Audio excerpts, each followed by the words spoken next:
Welcome to Muhammad's Boom Boom Room, where all of my guests either agree with me completely or they go boom. I am your host, the Prophet Muhammad, peace be upon me. And now with me today is a true disciple of Isa bin Miriam. He is the Apostle Paul. Happy to meet you, Paul. Glad to be here, Muhammad. But who is this Isa? Oh, as everyone knows, Isa is the Arabic name for Jesus. No, it isn't. The Arabic name for Jesus is Yasuh. Isa is the Arabic name for Jacob's brother Esau. To the Jews of your time, calling someone Isa would have been an insult because the descendants of Esau were their enemies. So why would you insult Jesus by calling him Isa?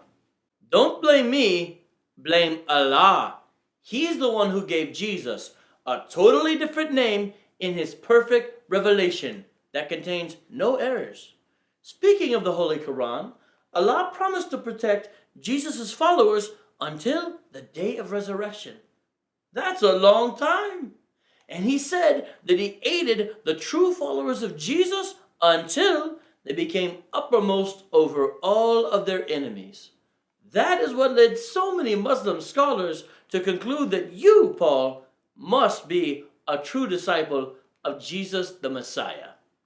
Well, I am a true disciple of Jesus. At first, I persecuted the church because I believed that the message of Christianity was heresy. But after Jesus Christ appeared to me on the road to Damascus and showed me that he is the Lord of life, who died on the cross for sins and conquered death, I now preach Christ and him crucified. Excuse me, Paul. I don't mean to interrupt, but I think you meant to say he appeared to be crucified, even though he wasn't. No, Jesus was crucified. No. It appeared that he was crucified, even though he wasn't. He was definitely crucified. It was a public event in front of thousands of people. No. Thousands of people saw an illusion created by Allah, who brags in the Quran that he is the best of deceivers. Your God brags about being the best of deceivers? He's the best. The best. So you're telling me the Apostle Paul, a man who lived in first century Israel and who knew the original apostles, that Jesus wasn't crucified, it only appeared that way? Peace be upon me. And where did you get this information? From a bunch of heretical Gnostic stories that were circulating in Arabia, also from the angel Gabriel. And how did you know that it was the angel Gabriel speaking to you? Well, when we first met, he repeatedly choked me nearly to death, telling me to read. When, as everyone knows, I can't read. I was convinced that he was a demon and that I was demon-possessed. So I tried to kill myself by hurling myself off a cliff. But my pagan wife and her cousin, who weren't there when the demon attacked me, told me that I'm not demon-possessed. I'm a prophet of the great God, Allah. Let me see if I've got this straight. A God who describes himself as the best of deceivers sent an angel that you initially thought was a demon. And this angel, after repeatedly choking you almost to death because you couldn't obey his command to read, eventually revealed to you that Jesus didn't actually die. He only appeared to die. Alhamdulillah. That is correct.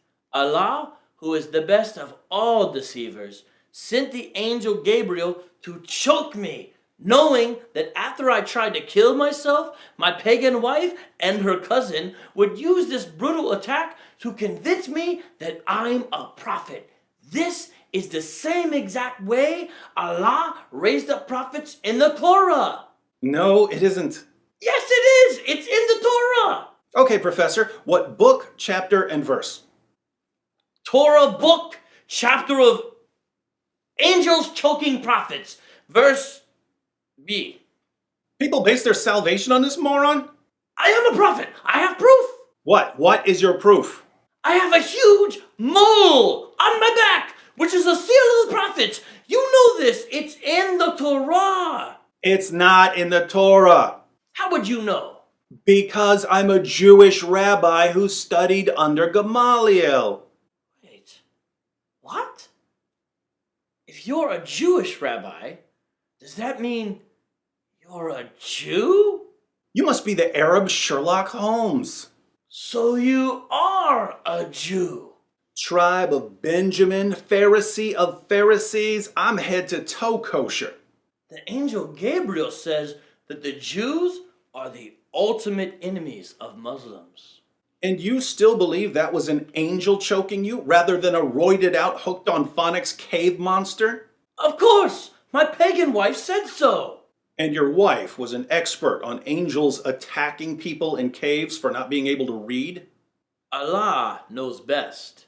Do you even hear yourself as you're talking?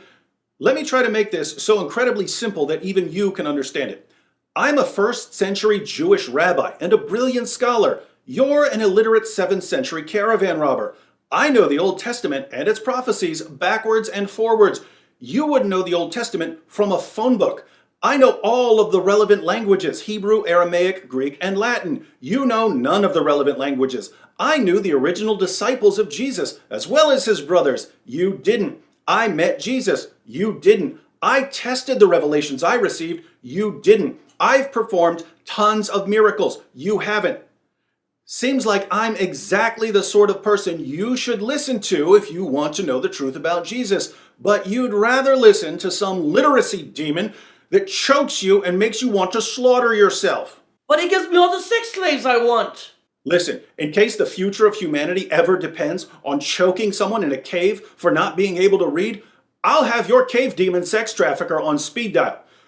But if you think your little episode of Bleeding Rainbow makes you a prophet, you really need to lay off the camel pee.